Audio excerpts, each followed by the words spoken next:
Hello, hello. Welcome, everyone. I hope you're all having a beautiful day. Today is Thursday, April 13th. You're attending one of our NJ Thrive small business webinars. It's a weekly webinar created to help New Jersey small business owners start, grow, and thrive. I hope you're all doing well. We're supported by our wonderful supporters like SBA, Rutgers, NJBAC, and I hope you're excited to join us for our wonderful webinar today. All right, I've asked you guys to let us know where you're from, what you do, what your small business is, all the exciting details. Like I said, you never know. You might find someone, your next partner or investor or supporter, customer, whatever it is. All right, so just to let you know who I am, my name is Uzma Sheikh. I am an NJSBDC coordinator. For those who have been joining us for a long time, for a while, you will know who we are for the NJSBDC. It's a long acronym that stands for America's New Jersey Small Business Development Centers Network. We're a statewide program powered by the SBA, which stands for the Small Business Administration, and partners to help small businesses in New Jersey with their things. So what are those? No cost small business consulting. All right, I'll say that again, no cost. That's true. No scamming. Training and events starting at $0, just like this one, webinars, events in person or virtually, and exclusive small business resources.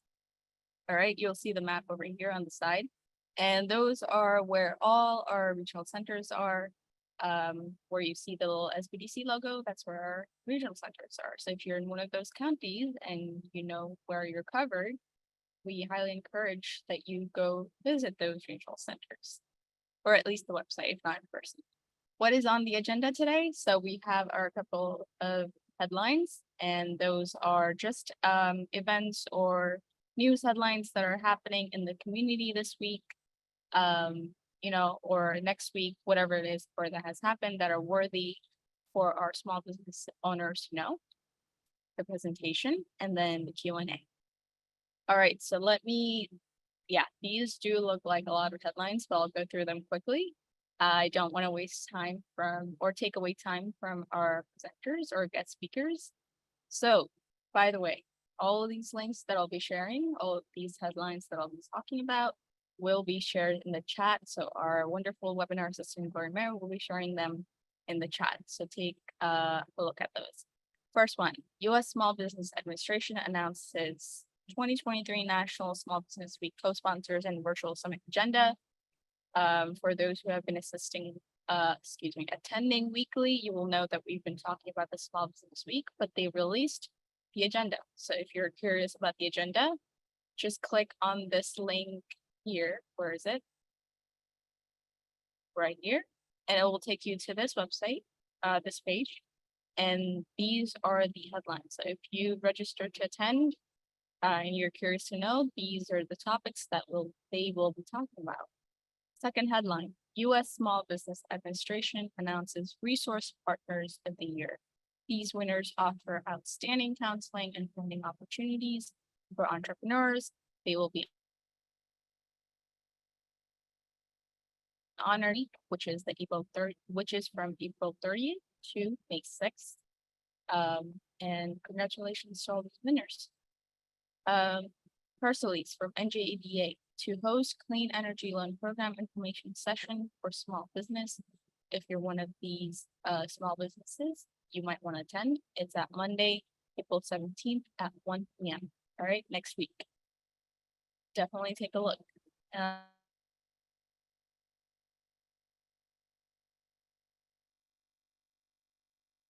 Rises tax credit sale. Its 240 million program and tax credit sale aims to attract and strengthen supermarkets in food desert communities, enables NJEDA to establish innovative programs to combat food insecurity. Cool.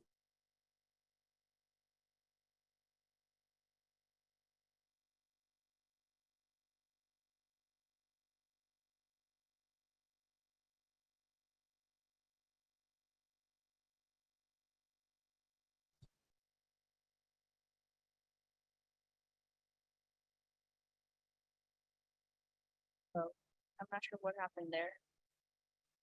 Maybe it was just my screen that kind of cut off. Can everyone hear Yes, me? but we can hear you and see you. I see. So it just like logged off on my end for a second there. Right, you can share your screen. now. Got it. Apologies to Yeah. everyone. Let's not freak out. I kind of freaked out, but let's not freak out. We're good. We're good. If you can see me and you can hear me properly, we're good. Okay. So I was at the third press release talking about this program over here. All the program information is available. I just don't want to go through it right now. It will take away time, but highly recommend that you go through this. All right. 30th Annual Partners in Economic Development Awards. And this is in-person ceremony on April 14th. That's tomorrow at 11 a.m. Hyatt Regency Morristown. It's the panel discussion of the next 5 years of NJ real estate development peering into the full title. And our last one, I promise, NJDOL announces expansion of Governor Murphy's return and earn incentive program. And this will launch, I believe, it first launched in September 2021. And it's the $500 incentive to unemployed workers re-entering the workforce and receiving job training from businesses with 500 or fewer employees, up from the previous 100 or less. All right. I think we're still good with seeing me and hearing me. I think we're good. So we'll move on to our guest speakers. Hopefully you can hear and see them properly. Technical difficulties happens every time. It's okay. All right, things to keep in mind before I go through our guest speakers. If you have questions, you'll see that there's 2 different sections, chat section and a Q&A section. Please leave your questions in the Q&A box because we will be addressing them at the end with our speaker. And if you complete a 3-minute survey, won't even take 3 minutes, you will receive our webinar resources. What are they? Well, they are these, not these slides, our slides from our presentation that you'll be seeing in a couple of minutes. So our presenter, their slides, you'll receive them, and any other material that is relevant. All right. So we have from NJBAC, Anthony Martinez, who is a small business advocate. Anthony, the stage is yours. Good afternoon, folks. How are you? My name is Anthony Martinez, and I work out of the Secretary of State Department for the Business Action Center. Okay, the Business Action Center has been around for a little over 40 years. Within our department, there's 3 offices dedicated to assisting small businesses such as yourself. There's the Office of Business Advocacy that provides site assistance. So if you're new or existing business looking for a location, they can assist you with that. You know, that's just finding a location in New Jersey. All right. They also provide project management assistance. All right. Then our second unit is the Office of Small Business Advocacy, which is where you'll find me. And we provide site assistance. We provide government assistance. So if you're looking to do business with the government and you are trying to obtain the small business enterprise or the minority business enterprise or the women business enterprise or the veteran-owned business enterprise, the disabled veteran-owned business enterprise, and the new LGBTQ certification to do business with the state of New Jersey, we can assist you with those applications. Also, we assist you with obtaining licenses. If the business, that you're in, the product or service that you sell requires a state license, we can assist you with that as well. And we help you find financial resources. Now, we're not a state lender, we're not a lender, we don't have money, but we'll help you find the money. Okay, and lastly, we have our Office of Export Promotion that does everything that has to do with exporting. So if you're a New Jersey business and you're looking to export out of New Jersey, they can assist you with things like an export plan for your business, identifying global markets. They also have a STEP grant, the New Jersey State Trade Expansion Program grant. Again, this is only for exporting businesses. And that grant may be used to attend international trade shows, translating your website, or translating your marketing materials. I placed my contact information in the chat. So we have our live chat, business.nj.gov, where you can speak with one of our representatives in English or in Spanish, and our 1-800-Jersey-7 number as well. You can speak with a live representative. The other thing I want to say that we do is we connect you with our sister state agencies.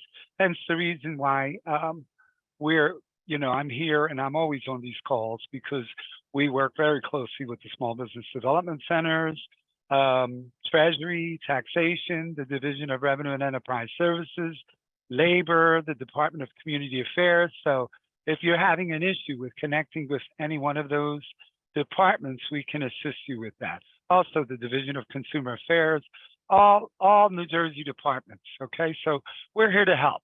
In Spanish, advocates translate to defensor. So we're advocates. We defend you. So that's who I am and what we do. Okay, at the Business Action Center. And again, my contact information is in the chat, and you see it there. There's our the website for the Business Action Center, the live chat, business.nj.gov, our 1-800-Jersey-7 business helpline, and there's my contact information. You can contact me directly if you need my assistance. Okay, thank you, and I wish you all well today. Thanks again. Bye-bye.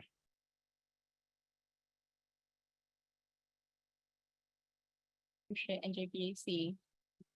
Moving on to our next guest presenter. All right, so we have Anthony and a word from our special guest, Gina. And Gina is here from NJDEP, and she's the project manager program from the Project Manager Program Management Office. Welcome, Gina. Hi, thank you very much. Yes, I'm Gina. I do want to make just a little note.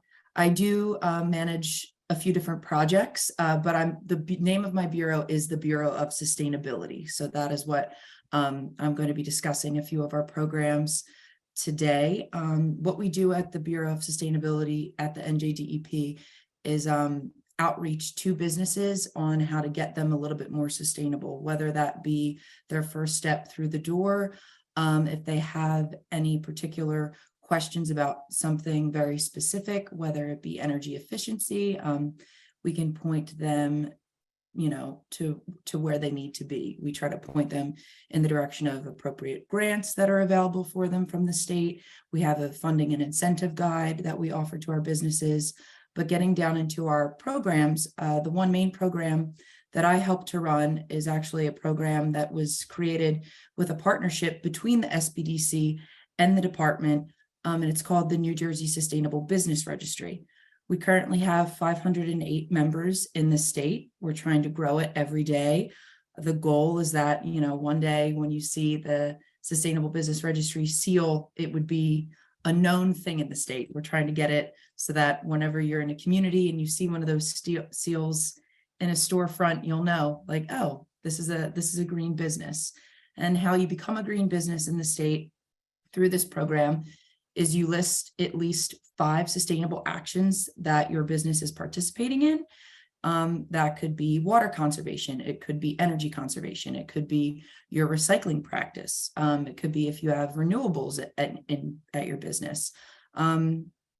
Simpler things, even like printing double-sided and how many pieces of paper you've been able to save. Those are all little things that can be counted. In addition to those 5 actions, we then also ask that businesses share at least 1 cost savings for one of their 5, and then at least 1 measurable environmental benefit. So that would be like the kilowatt hours that are being saved, and different quantifiable elements like that.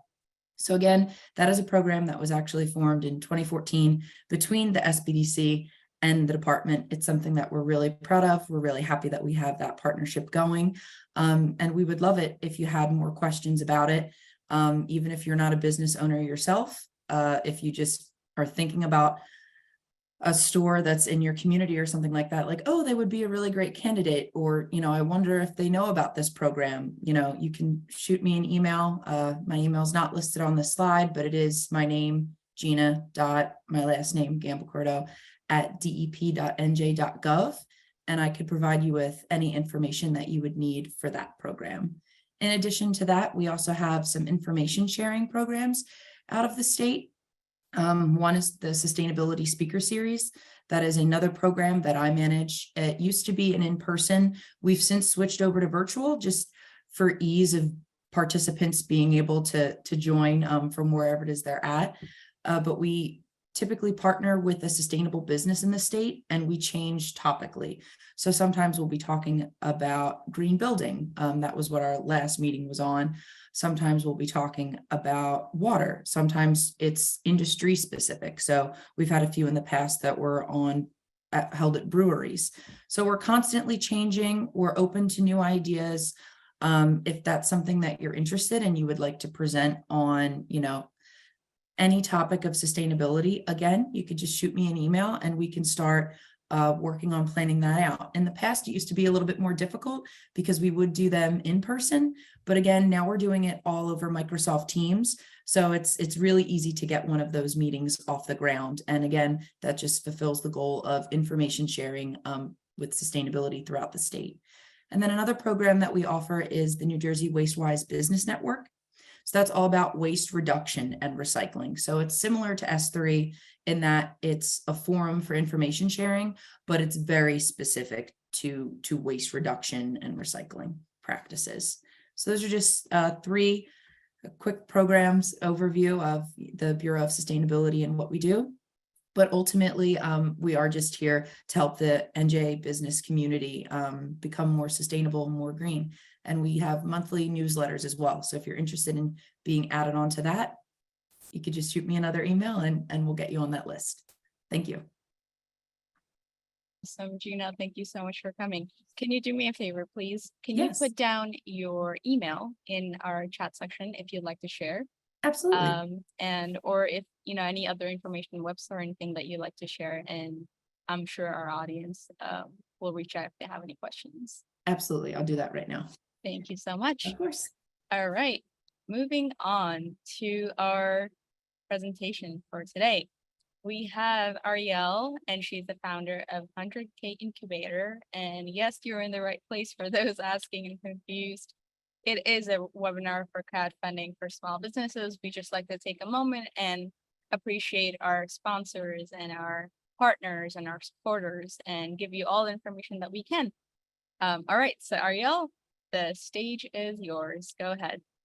Thank you so much, Uzma. Hi, everyone. Happy Thursday. Super excited to be here to talk about crowdfunding. We have a lot of things that we need to get through.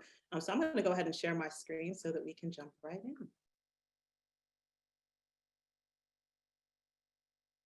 All right, so first, I always like to start by introducing myself. So my name is Arielle Loren Palmer. I am the founder of 100K Incubator, which was the first business funding mobile app created for women entrepreneurs. I got into the funding industry after studying business and working with a lot of startups throughout my career. And specifically, what I didn't like was that it was very difficult for a lot of small businesses to figure out kind of where they were in the funding process, right? So it's like, okay, like if I'm just getting started, how or what should I be like, applying to? What are the types of funding that I would be most likely to get approved for?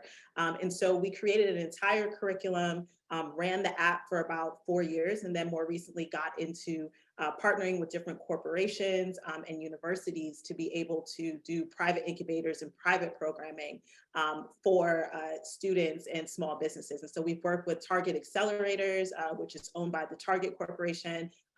And more locally here in New Jersey, we're also super proud to be working with Montclair State University's Feliciano Center for Entrepreneurship and Innovation. And we'll talk more about a crowdfunding program that we're also running with them in the upcoming months.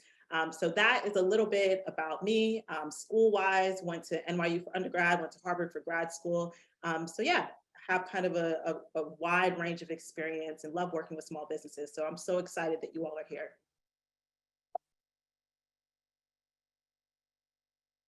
Okay, So let's kind of jump right in. I know that everyone wants to know kind of about crowdfunding. I'm not sure exactly how familiar you are, with it. So let's just start with the basic kind of definition of what it is, right? So we define crowdfunding as seeking funds from family members, friends, customers, social media followers, supporters, really just any individual to put towards your business. And this is usually done to finance new business ventures or new products instead of using traditional financing like bank loans or even larger investments from venture capitalists. So let's talk a little bit about why crowdfunding, as well. Specifically when it comes to a lot of new businesses, or even if you're a business, but you haven't really gotten that revenue kind of jumpstart in your business, it becomes very difficult to get approved for traditional financing inside of banks, right? So I don't know if a lot of you might have had the experience of, if you are a small business just getting started, going to a bank, applying, they ask you how much revenue you have, they ask for, the past 2 to 3 years of your tax returns, and you don't have any of these documents. And then you're like, oh man, like I can't get approved. And so for us, again, talking about my larger background working in funding, it's important to know, like, okay, what types of funding can I get approved for, especially when I'm in the early stages of my business? And crowdfunding is definitely a vehicle for getting access to capital. And it's also great for some other things.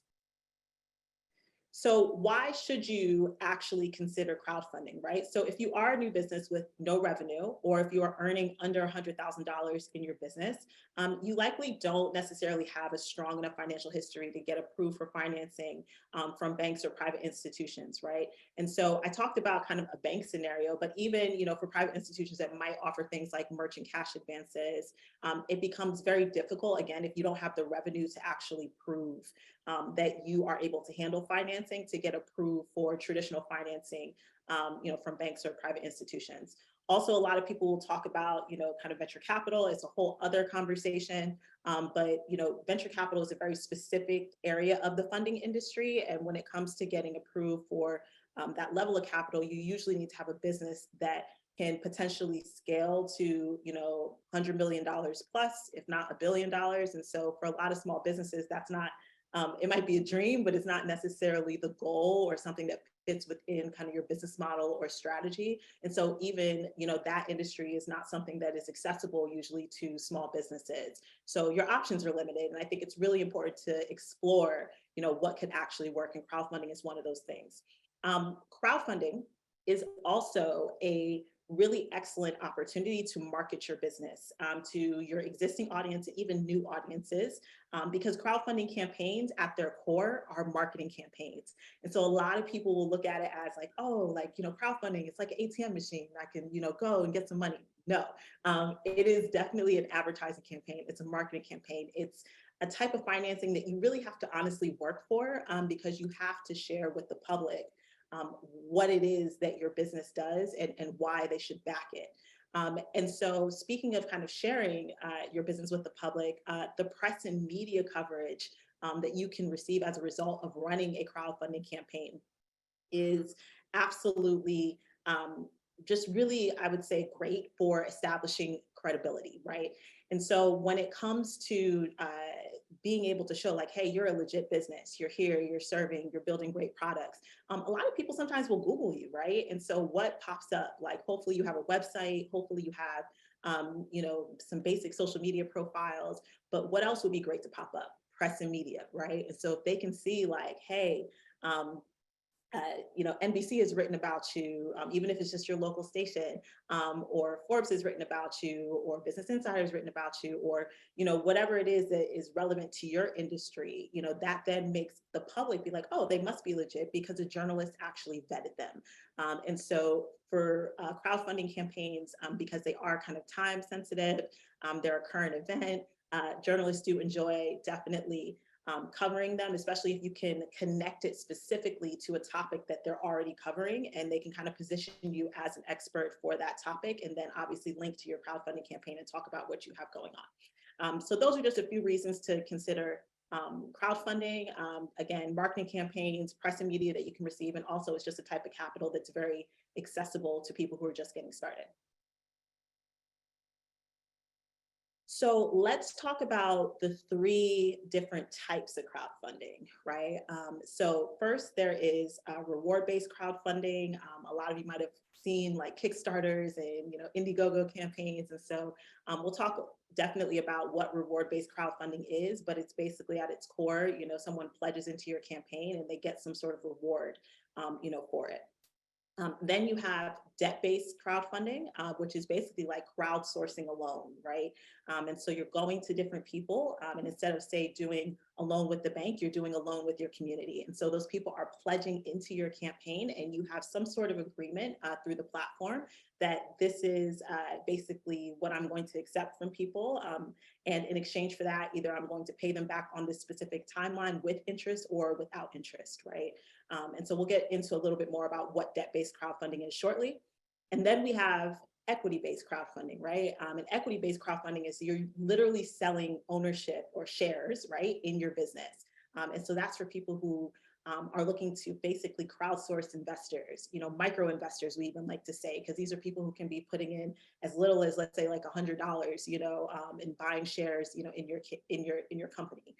And so all of these different types of crowdfunding are accessible to you depending on kind of where you are in your business. And so let's actually start to dive into what each one actually is.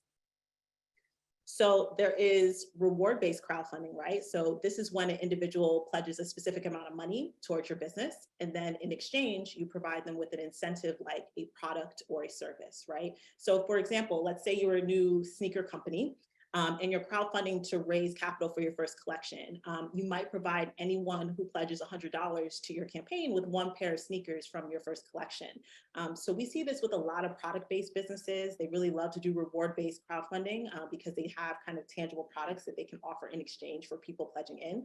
And you can almost look at it like a pre-sale campaign, right? And so it's an opportunity for you to use, a platform that specializes in reward-based crowdfunding to be able to pre-sell your products. And there's this like kind of, I would say more patient understanding between the person who's pledging and the company that this is going to be a process for you to establish your first collection or maybe a new collection or whatever it is that you're selling.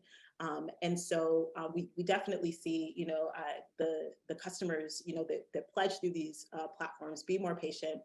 Versus if you were to do it on your website, you might have people emailing in, more frequently like, hey, like, when is this going to happen, et cetera. So it's definitely a platform thing and something that we recommend for sure, doing the pre-sale through a crowdfunding campaign.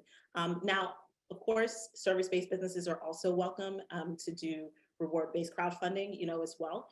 So that's something that can be explored. You can always also kind of pre-sale services or kind of see what works for your business model. But we definitely see heavier use of product-based businesses using reward-based crowdfunding. So some of the best reward-based crowdfunding platforms are obviously Kickstarter, Indiegogo, definitely some of the more national popular platforms. Also, for any Black entrepreneurs, Fund Black Founders is an incredible reward-based crowdfunding platform. And so I would definitely recommend reaching out to them. Their team is excellent. And also I Fund Women for anyone who identifies as a woman. That's another reward-based crowdfunding that their team is very hands-on and worth you checking out. All right, so let's move into talking about debt-based crowdfunding, right? So this is when an individual pledges a specific amount of money towards your business and you repay them at whatever interest rate you agree to in the campaign. So it's basically, like I said, you're taking a community loan from multiple individuals and then they're paid back on a set timeline, usually with interest. Also something for you to keep in mind, for all of these different types of crowdfunding, anytime you're using a platform, there are usually platform fees. And so this is obviously the software that you're using. They are a company, so they have to get paid. And so usually we'll see fees anywhere from 5 to 12% of your campaign total. So usually you're not required necessarily to have to pay anything up front. But again, they take kind of a commission off of whatever it is that you raise through their platform. One of the best debt-based crowdfunding platforms that we've seen some of our clients have success with is kiva.org. And so it's more of a social entrepreneurship driven platform that helps get debt capital through crowdsourcing to the entrepreneurs who need it. So definitely a platform for you to check out if you're interested in debt-based financing. or debt-based crowdfunding. So then we have what's next is equity-based crowdfunding, right? So this is a vehicle that you can use to take small investments from multiple people in exchange for ownership in your business. So one, you set the terms of your investment, including the valuation of your business, which is also known as how much your business is worth, what percentage of equity you're selling through your campaign, and the terms of how these investors will be paid back, i.e. like if or when you sell the company or take it public, right? I will say that this is probably the most complicated type of crowdfunding, right? People love it, because a lot of people are like, reward-based crowdfunding is great. Like, thank you for the reward, or like, okay, debt-based crowdfunding is great. Like I get some interest, but a lot of investors are like, no, I want equity. And so it is very popular, I would say, amongst investors. However, it is something that is a little bit more complicated for the founder to actually set up. We're going to talk a little bit about some of the people that you should consider having on your team, or at least advisors, to make sure that you do this right. But this particular type of crowdfunding, anytime you are selling equity in your business, anytime you are selling ownership in your business, you want to make sure that you have the proper legal team. You want to make sure that you are thinking through clearly how you are valuing your business. So what your valuation is, what kind of multiples you're using, and just all sorts of different things that we can get into later, but it's definitely something that should be taken very strategically and intentionally. So it's not just something that we recommend jumping into. Some of the best equity-based crowdfunding platforms are Republic and Start Engine. And so those are two platforms that you can definitely take a look at if you are considering doing an equity-based crowdfunding campaign. So let's talk about the steps to building a successful crowdfunding campaign, right? So first, you definitely want to identify the right audience for your campaign, right?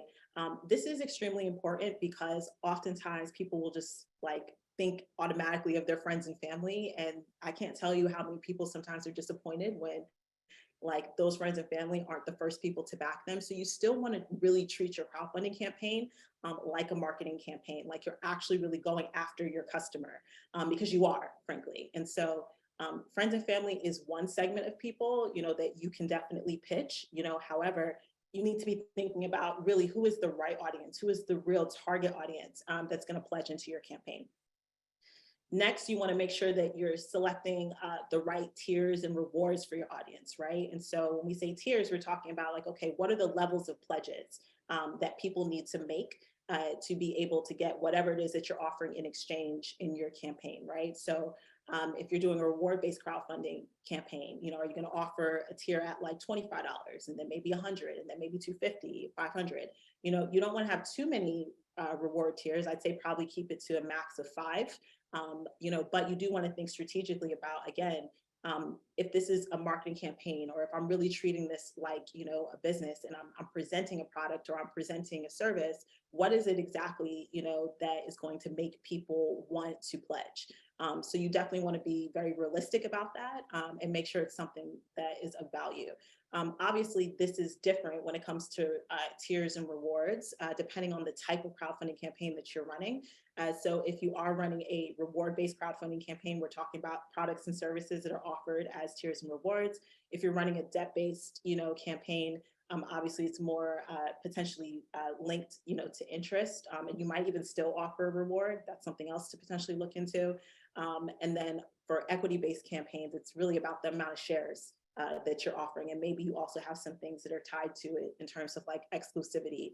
If you pledge a certain amount, or, $1,000 into the campaign, 5,000, 20,000, et cetera. Next, you want to definitely think about setting your minimum campaign goal. So just as a stat, so you all know, especially when it comes to reward-based crowdfunding, the average campaign amount that people raise is $10,000, right? Doesn't mean that you can't raise more, but it does mean to think very strategically, especially if you're doing an all or nothing type of campaign, to set it as something that, is quote unquote reasonable, right? You can always go over it. And what I will tell you is that psychologically, people who are pledging into campaigns love pledging into a winning campaign. And so what you'll notice is you'll do all this work to meet your minimum goal. And then once you hit your minimum goal, all of a sudden it's like all these people are coming in and, basically they're having FOMO, right? Like they don't want to miss out on the opportunity. And so we always say, like, go for the lowest goal that you can go for that can still help you meet whatever your business objectives are in terms of the reason why you're doing your campaign. But definitely for sure, just make sure that you're being reasonable with that number, and don't do kind of pie in the sky minimum goal.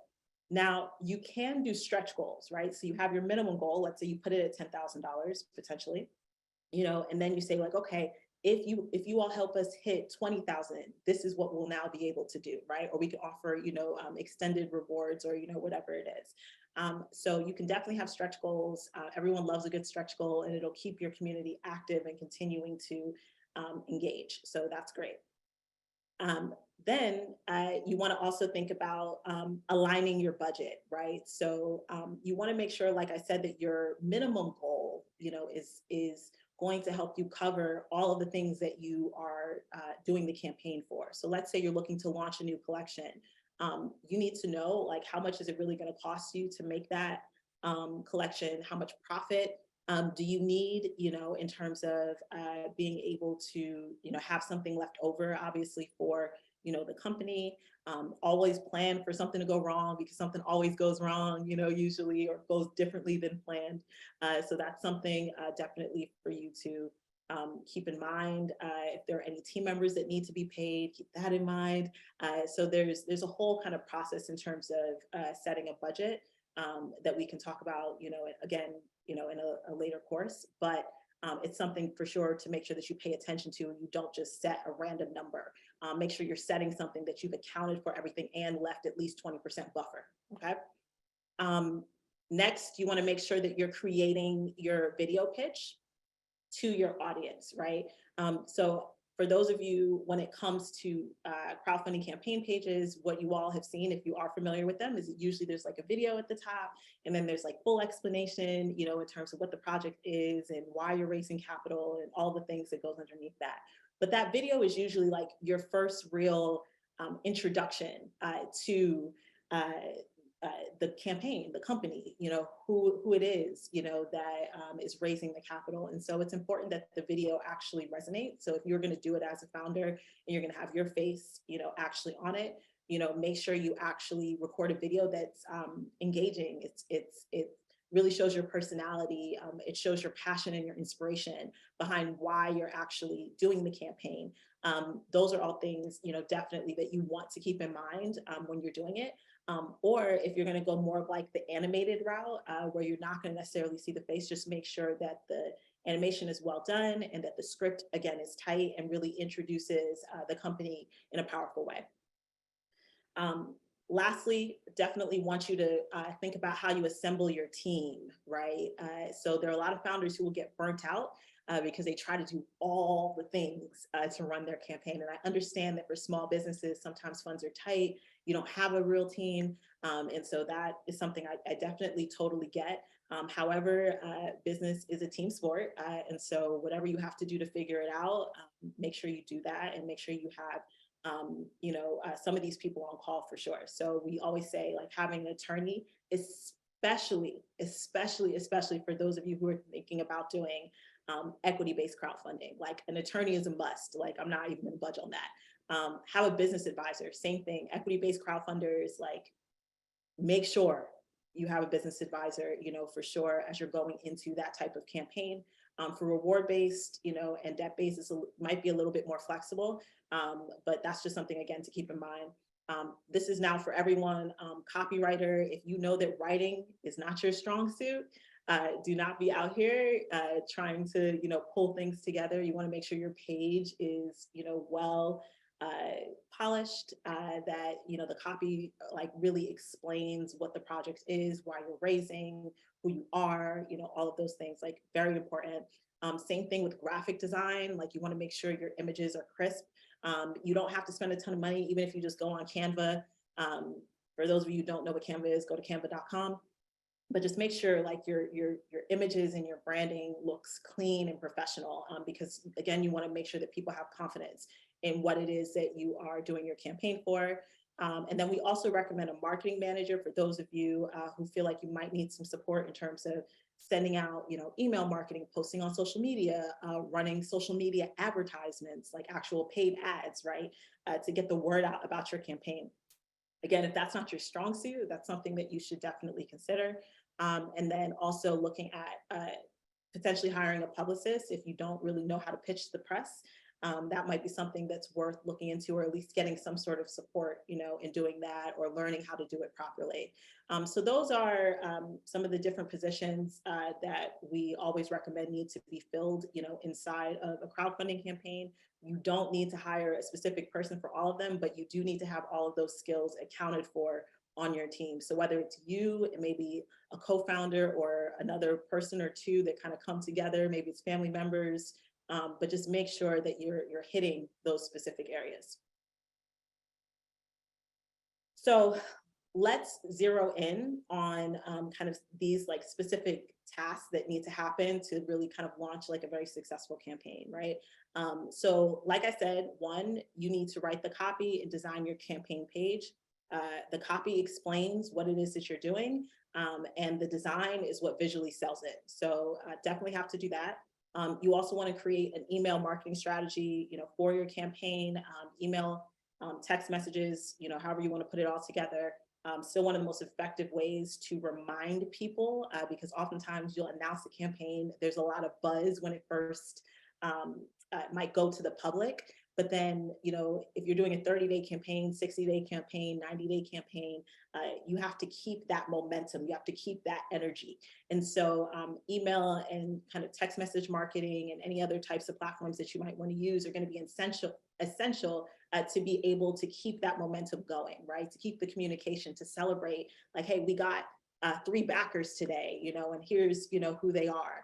And we're now, reaching for, this amount, by, the end of today, right? So you want to definitely keep the conversation and the communication going so that people stay engaged with the campaign. And it also reminds people, because sometimes people will see the campaign and they're like, oh yeah, like I'm going to do it. And then they forget. So you have to always definitely be in communication and in their face. Same thing when it comes to actually creating an organic social media strategy. So this is, just posting to your different social media profiles, whether it's your personal profile to let your friends and family know what's going on, or if you do have business profiles, letting your customers know, what's going on. But you definitely want to have an organic social media profile strategy to be able to, again, remind people and to celebrate even the small wins that you're having throughout the campaign. You also want to have a paid social media advertising plan. And so this is an area that I know intimidates a lot of people because they're like, well, I don't know how to run ads. I don't know how to do paid ads on, these different social media platforms. But I mean, I'm sure a lot of you know and have heard that organic reach has definitely been shrinking over the past, say, 10 plus years, that kind of social media has been in existence. And so you got to pay to play. And that's just the reality. So if you're not familiar with how to run ads, at least on a basic level, it's something that you probably want to investigate and get into before you launch your campaign, because you might even be able to reach the people that are currently already following you. Posting organically might allow you to reach less than 10% of the people who follow you. So how do you reach the rest of those people? Plus people who might be friends of those people, right? So you have to have a paid social media advertising plan to make sure that you're maximizing your reach. And then lastly, you want to create a press and media strategy. And so to be clear, press and media from our experience is not necessarily 100% responsible for getting a bunch of like actual direct pledges, but it is an opportunity for you to build credibility and then to be able to use like those press features, in your organic social media strategy, in your paid social media advertising, right? So the difference is like, if I saw an ad running and I can see, features of this business in different press or media outlets, it lends credibility. It's something that I'm like, oh, this is actually, even as a stranger, it's interesting to me. Like, I've never heard of this business, but look at who wrote about it. Like, let me actually go and see what they're doing in terms of their campaign, right? So I always see the press and media as accelerant, right? So it's something that allows for your social media, organic and paid advertising to be more effective. So it is still worth definitely investing some time in, and press and media, regardless of whether it's for your campaign, is also useful just in your business in general, because you can always then up your credibility by having all of the different press logos that your product has been featured in, on your website, in your marketing, in the future, even after the campaign ends. So I just went through a lot, but I want to definitely plug that I am teaching a full-blown crowdfunding course with Montclair State University's Feliciano Center for Entrepreneurship and Innovation. It's a crowdfunding incubator. And if you are interested in applying, take a screenshot of this page, and we'll also drop the link inside of the chat. But crowdfunding is a machine, right? So there are a lot of different moving pieces to it. It's not something that we can, fully obviously dive super deep into, in a short webinar, but it is definitely an opportunity for you to be able to get capital, to be able to increase the prominence and people's knowledge of your business. And it's something that we love. We absolutely love to see people doing crowdfunding campaigns. So thank you so much for your time. I'm going to answer a few questions before we wrap. So yeah, let's go. What questions do you have?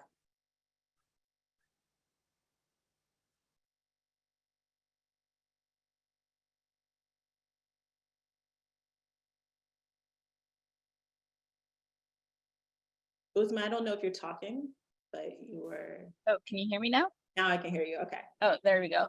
Oh, I was mentioning, this is definitely a hot topic. Our audience definitely got very engaged and very, supportive. So lots of questions. I just want to quickly remind everyone that this webinar is being recorded, and it will be available on our website in a couple of days. 2 to 3 business days doesn't take that long.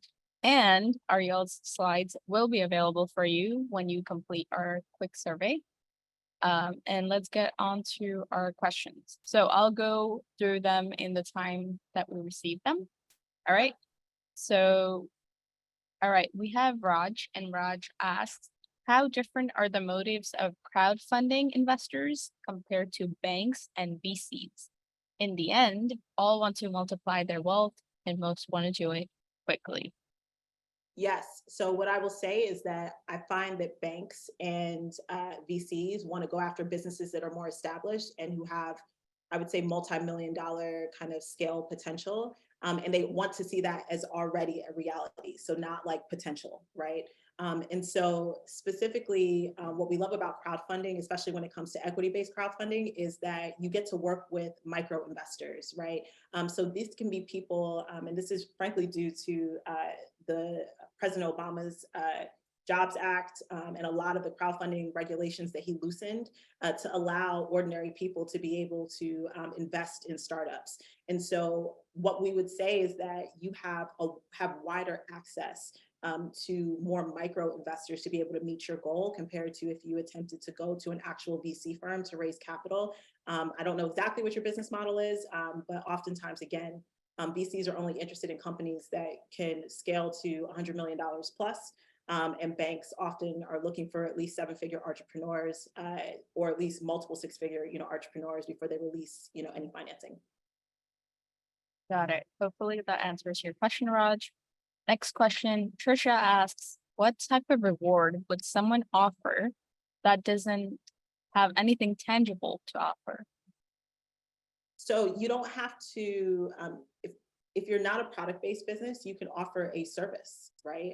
And so it doesn't have to be something that's like physically tangible, but it can be something that you're offering again, as a service. We've also seen people offer events, in exchange for people backing. So maybe it's like, okay, for anyone who pledges at the $250 level, we're going to be having a launch party to talk more about the business that'll include light hors d'oeuvres or, whatever it is, right? So you can think, event-wise, if it's more of a celebration, or you can actually pre-sell your services, as well.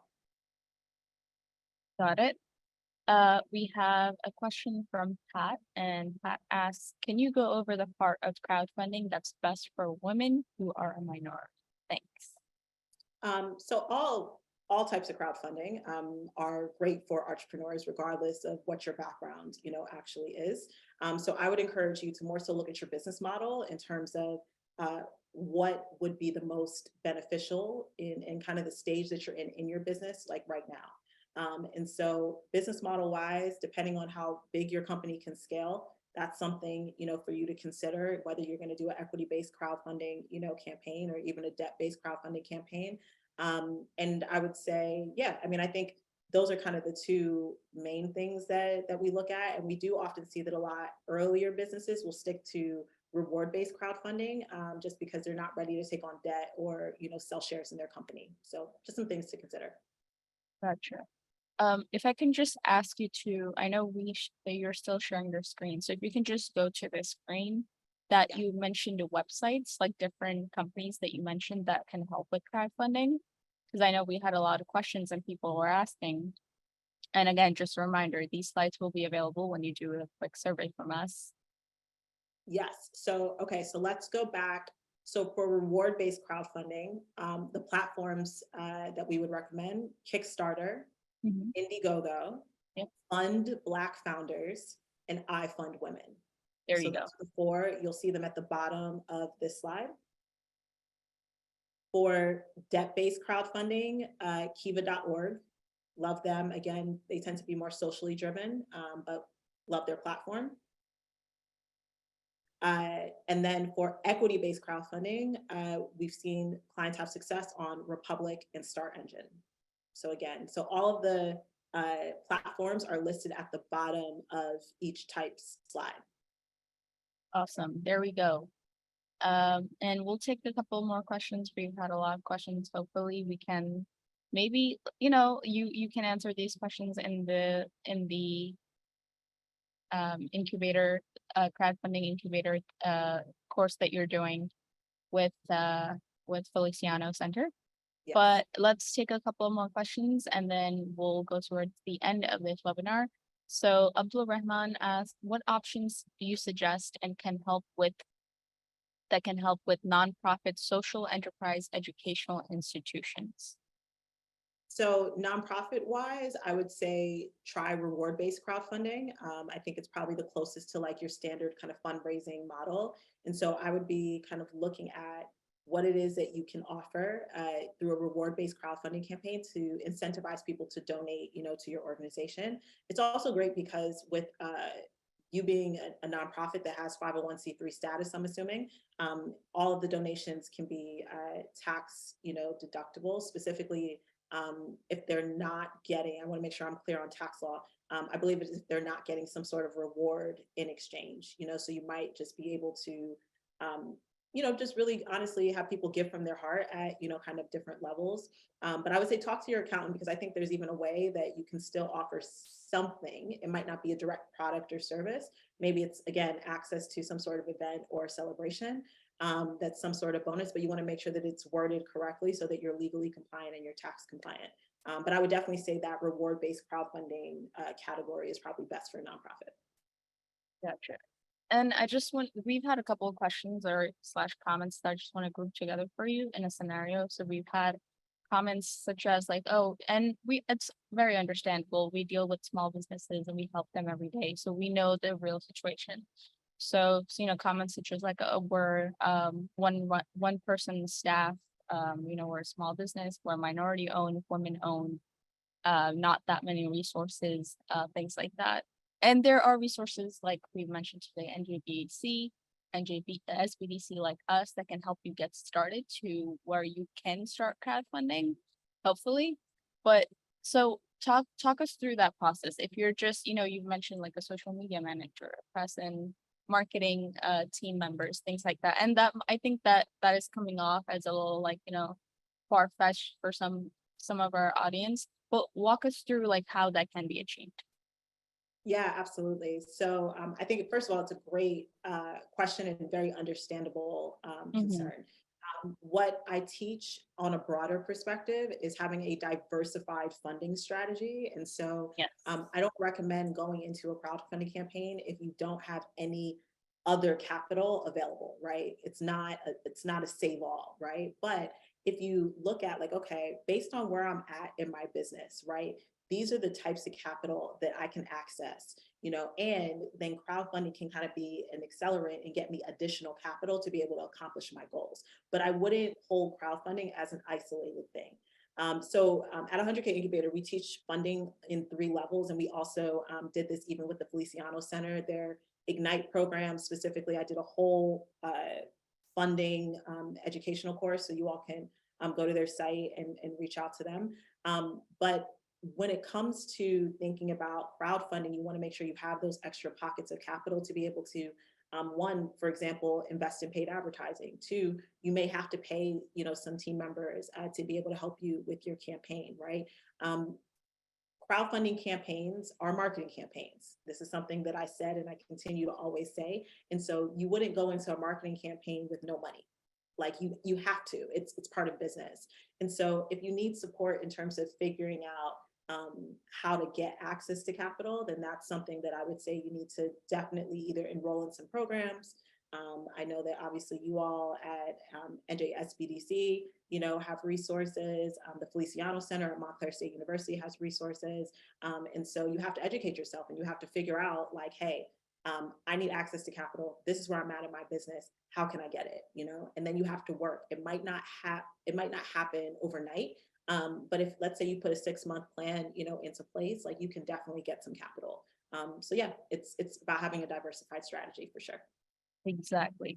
And I just want to do a quick plug in here for NJSBDC because like Arielle, you just said it's not a save all, right? You can't just like decide overnight. You can't decide to start a business and next day you're like, oh, let me go crowdfund. Unfortunately it just doesn't work like that, like snap our fingers. You have to go through the steps. You have to establish your business. You have to create a business plan. You have to do all the painstaking things that you don't want to do, but you have to do.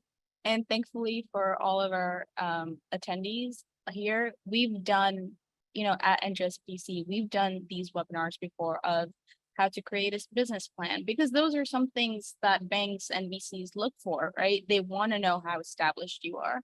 So just for things like that, we have done all these webinars. So if you go to our websites or if you just come in for consulting, but it's no cost, remember, if you come in for that, we can help you establish and then think options like crowdfunding or going to talk to investors, whatever it is that you want to do, you can do that. So I just want to put that out there, that it just, like Arielle mentioned, it just doesn't happen overnight, unfortunately. So just to keep that in mind. So yeah. And then we'll take this last question and then Arielle, please, I know you have a hard commitment, so please feel free to leave. And then let me just go through one more.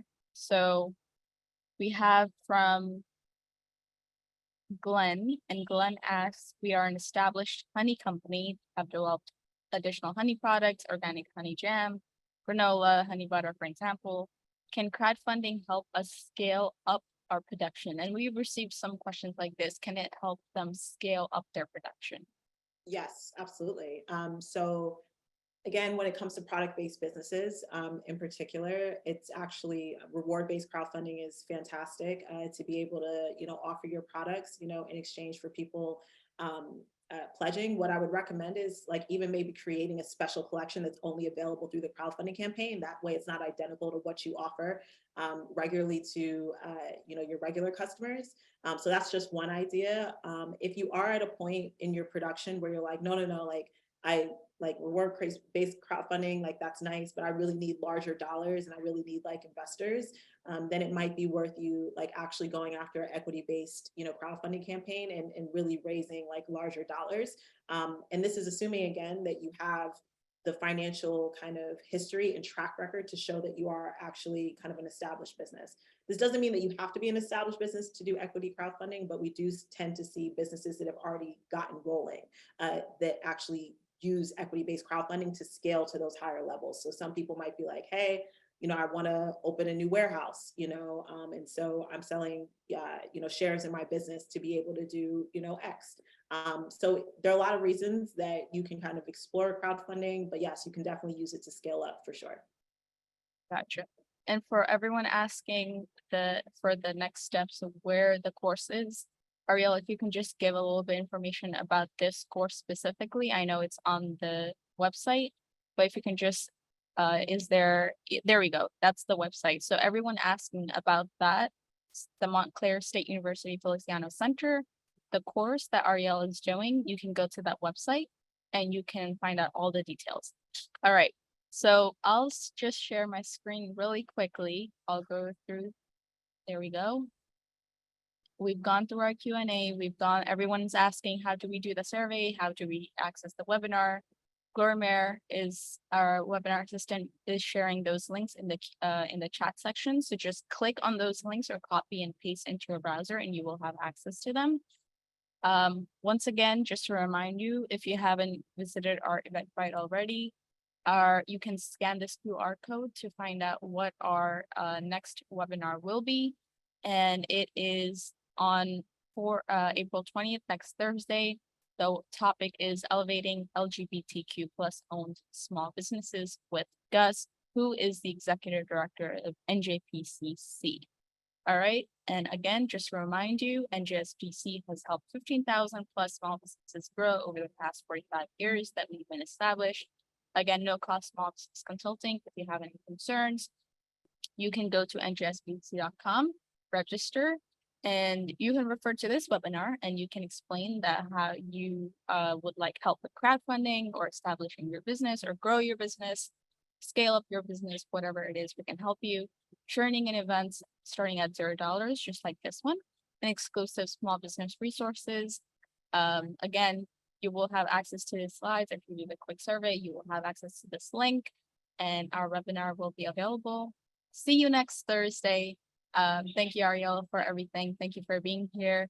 And I hope all of you have a great day. Take a walk outside. It's sunny if you're here in New Jersey, in Jersey City, but hope to see you next week. Bye.